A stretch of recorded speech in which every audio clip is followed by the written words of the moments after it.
I never thought I'd be the kind of man who'd track his wife's phone.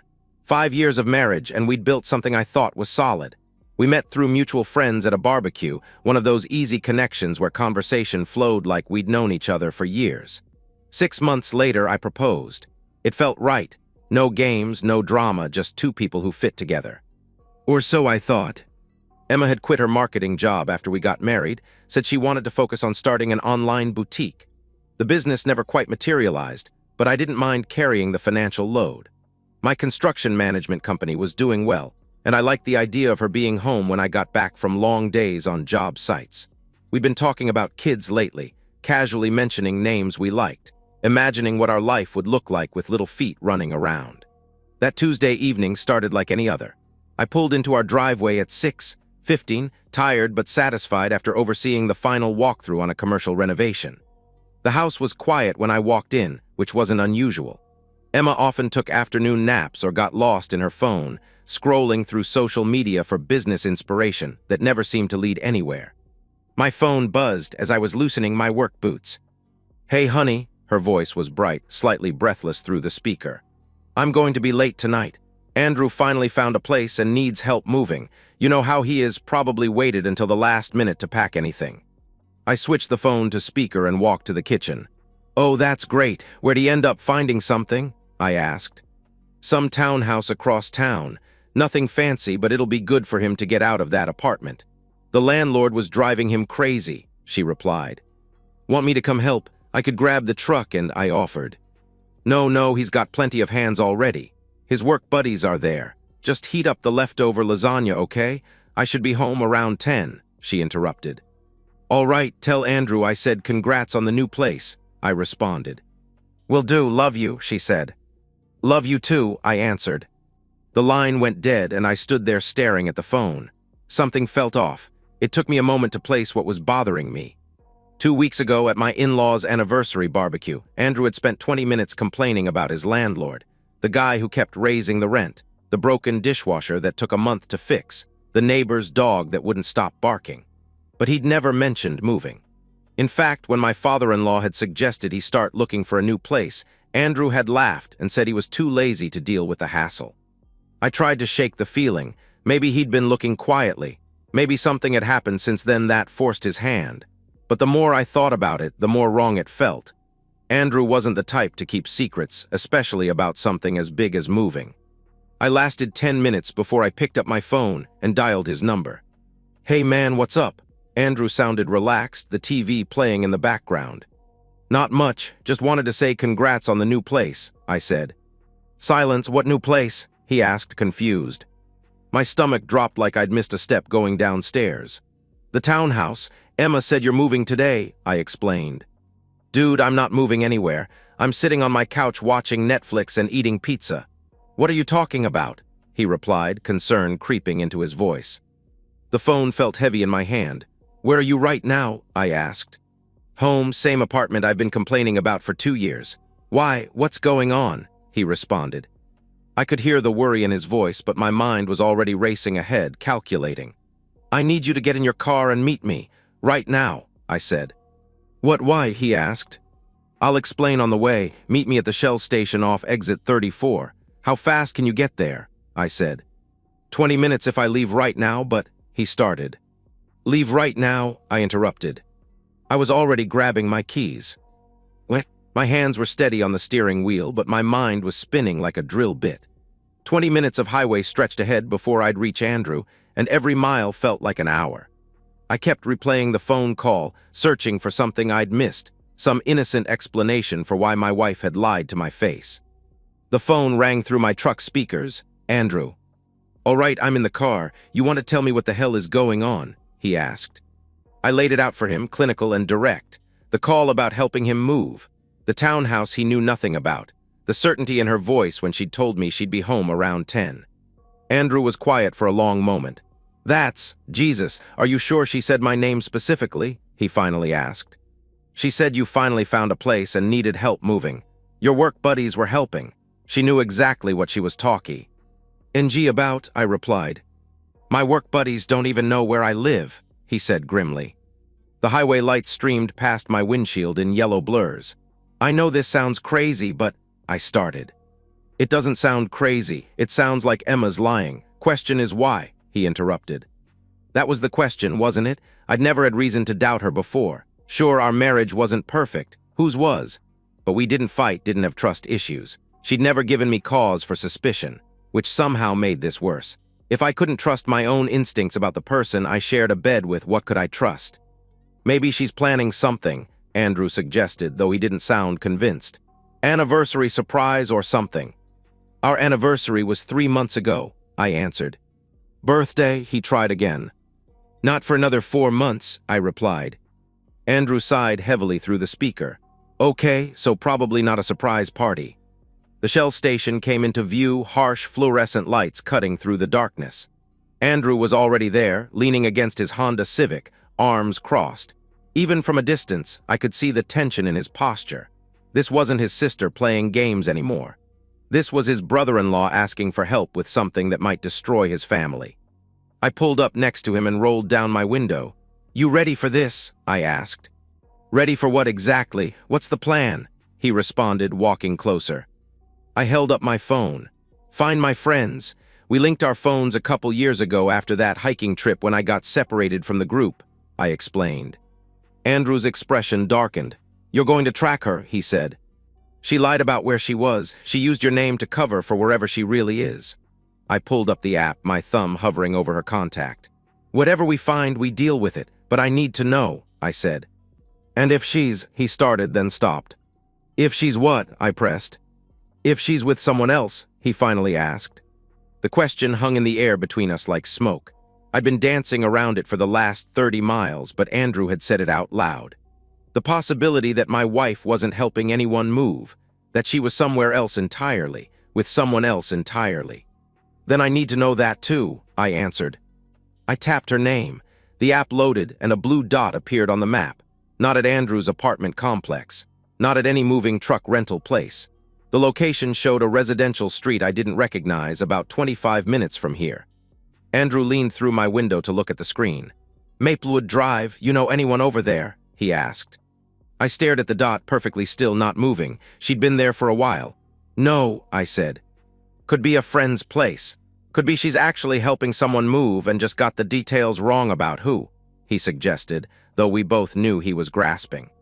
Let's find out, I said. Andrew nodded and walked back to his car. I plugged the address into my GPS and pulled out of the station. 25 minutes to whatever was waiting for us at that blue dot. 25 minutes to find out if my marriage was a lie. The drive was hypnotic, dark roads, sparse traffic, the GPS voice calmly directing me toward what might be the end of everything I thought I knew. Andrew followed behind me, his headlights steady in my rearview mirror. Whatever we found, I wouldn't face it alone. As we turned onto Maplewood Drive, a quiet residential street lined with modest single-family homes, I saw it immediately. Emma's white Honda Accord, parked in the driveway of a small ranch house like it belonged there. Like she'd been there before. What? I sat in my truck for 30 seconds, staring at my wife's car. It looked so ordinary sitting there, so innocent. Just a white sedan in a driveway. But seeing it felt like a punch to the chest, confirmation of something I wasn't ready to accept. Andrew pulled up behind me and got out first. His face was hard, the easygoing brother-in-law replaced by someone I'd only seen glimpses of, the Marine who'd done 2 tours before settling into civilian life. He walked up to my window. That's her car, he said grimly. Yeah, I replied. You want to call her first, give her a chance to explain, he asked. I considered it for about 3 seconds. Explain what? That she's not where she said she'd be, that she lied about what she was doing. I shook my head. No, if there's an innocent explanation, we'll find out when we knock. And if there isn't, he pressed. I got out of the truck, then we'll find that out too. The house was small, probably built in the 70s, with a neat front lawn and warm light glowing through sheer curtains. It looked like the kind of place where young couples started families, where kids rode bikes in the driveway and neighbors borrowed cups of sugar. It looked normal, safe. The kind of place where married women helped friends move furniture, not kind of place where they destroyed their marriages. Andrew and I walked up the front path together. My heart was pounding now, but my mind felt crystal clear. Whatever was behind that door, I was going to face it head-on. Andrew raised his hand to knock, then paused. "You sure about this?" he asked. "Do it," I answered. 3 sharp knocks echoed through the quiet evening. We heard movement inside, footsteps, then a man's voice saying something I couldn't make out. The voice was unfamiliar, casual, like he was calling to someone in another room. The door opened. A man stood there, probably mid-30s, average height, wearing a gray terracloth robe and nothing else that I could see. His hair was damp, like he'd just gotten out of the shower. He looked at us with mild confusion, the expression of someone interrupted during a relaxing evening at home. "Can I help you?" he asked politely, though slightly annoyed. His tone suggested he thought we were door-to-door salesmen who'd shown up at dinner time. He had no idea who we were, no recognition in his eyes. Just a stranger in a bathrobe wondering why 2 men were standing on his porch after dark. Andrew didn't say a word. He pushed the door open hard, and the man stumbled backward, his hand instinctively tightening his robe. "What the hell?" the man started. I stepped inside behind Andrew, and the small entryway opened into a living room that made my chest tighten. The lights were dimmed. A bottle of wine sat open on the coffee table next to 2 glasses, one with lipstick marks on the rim. Soft music played from somewhere, something I didn't recognize, but that felt intimate, romantic. And there on the couch was my wife. Emma was wearing a white silk robe, her hair damp like his, her face flushed. When she saw us, the color drained from her cheeks completely. She shot to her feet so fast the robe slipped off one shoulder, and she grabbed at it, trying to cover herself while her mouth opened and closed like a fish. "What are you? How did you? This isn't," she stammered. The man in the gray robe stepped between us and Emma, his confusion turning to anger. "Who the hell are you people? You can't just barge in here. I'm calling the police," he threatened. Andrew grabbed him by the front of his robe and slammed him back against the wall. "Go ahead and call them. Tell them you're sleeping with another man's wife," he snarled. I moved toward Emma, my eyes locked on her face. She was backing up, hands raised like I was going to hit her.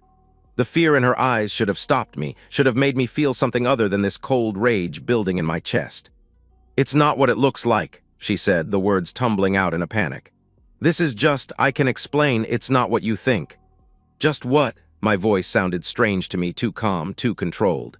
"Just having a glass of wine in your underwear with a man I've never met," I asked. "You followed me," her voice cracked, and I realized she was crying now. "You tracked my phone, you brought my brother here, how could you do that?" she accused. The accusation hit me like a slap. She was angry at me. Standing there in another man's house, wearing nothing but a robe, and she was angry at me for finding her. "I called Andrew to congratulate him on his new place," I said, stepping closer. She flinched. Imagine my surprise when he told me he wasn't moving. The man against the wall tried to push Andrew off. "Get your hands off me, you psycho. This is my house. You're trespassing," he protested. Andrew hit him, once hard, across the jaw. The man went down to his knees and Andrew stood over him. "Your house, your rules, right? Well, that's my sister, and that's my brother-in-law, so now it's my rules," he growled. Emma was sobbing now, mascara running down her cheeks in black streams. "You don't understand. You're never home. You don't see me anymore. I was lonely. This just happened. It wasn't planned," she pleaded. "How long?" I asked coldly. "What?" she replied. "How long has this just been happening?" I pressed. She hesitated, and I knew the answer before she said it. "A few months," she whispered. "A few months, not a moment of weakness, not a mistake. Months of planning, lying, sneaking around. Months of looking me in the eye every morning and every night while she lived a double life." The man on the floor was groaning, holding his jaw, blood seeping between his fingers. He looked up at Andrew. "I didn't know she was married," he said desperately. Andrew and I both turned to look at Emma. Her face went white again. "I told him I was separated," she whispered. "I said we were getting divorced." That broke something in me, not just the affair, not just the lying, but the calculated nature of it. She'd been planning for this, setting up her next relationship while still sharing my bed. She'd been auditioning my replacement. The man struggled to his feet, using the wall for support. "Is this true? Are you not Getty?" "NG divorced?" he asked Emma. Emma looked between us, trapped. "It's complicated," she said weakly. "It's not complicated," I said. "We're married, we live together, we sleep in the same bed every night. She told you we were separated so you'd feel better about sleeping with her." The man's face changed, reality settling in. "Jesus Christ, Emma, you told me," he started. "Shut up," she screamed at him, then whirled on me. "You want to know the truth? Fine. Yes, I've been seeing Todd. Yes, I lied about it, but you drove me to this. You're never home, you don't talk to me, you don't see me anymore. I felt invisible. I stared at her, this woman I'd promised to love and honor, and felt nothing but cold disgust. Pack your things. You have 3 days, I said. You can't just, she started. 3 days. After that, whatever's left goes to Goodwill, I interrupted. I turned to Andrew. Let's go. As we walked toward the door, Emma grabbed my arm. Please, we can work this out. I'll end it with him. We can go to counseling. I'll do anything, she begged. I looked down at her hand on my sleeve, then at her tear-stained face. You already did everything. This is the result, I replied. We left her standing in that living room, crying, while Todd held a dish rag to his bleeding nose. I didn't look back. What? I didn't go home that night. The thought of sleeping in the bed where Emma had lied to me for months made my skin crawl. Instead, I checked into a highway motel, the kind of place with thin walls and scratchy sheets that rented rooms by the hour. I sat on the edge of the bed for 2 hours, staring at the faded wallpaper, my mind completely blank. My phone buzzed constantly. Text after text from Emma, each one more desperate than the last. I'm sorry, we can fix this. Please come home, I love you, it meant nothing. I turned the phone face down and tried to sleep. By 7 a.m., I was making phone calls. Hartwell and Associates, Family Law, how can I help you? The receptionist answered. I need to see someone today about a divorce. It's urgent, I said. I can get you in with Miss Hartwell at 9 a.m. if you're available, she replied. I'll be there, I confirmed. Madeline Hartwell was exactly what I needed. A woman in her 50s with steel gray hair and eyes that had seen every possible way marriages could implode. Her office walls were lined with law books and framed certifications, but no family photos. This was someone who understood that love stories often ended in litigation. I told her everything. The lie about Andrew, the tracking, the confrontation, Emma's admission that the affair had been going on for months. Ms. Hartwell took notes without judgment, occasionally asking clarifying questions about timelines and assets. In this state, adultery affects both asset division and potential alimony, she said when I finished. But you'll need documentation if you want to pursue a fault-based divorce. Do you have any proof beyond what you witnessed? Not yet, I replied. Then we need to get some, quickly before she has a chance to cover her tracks, she advised. That afternoon, while Emma left increasingly frantic voicemails, I went home with a purpose. She was staying at her mother's. I'd heard that much from one of her messages, which gave me time to search without interruption. Her laptop was still on the kitchen table where she'd left it, password protected but not encrypted.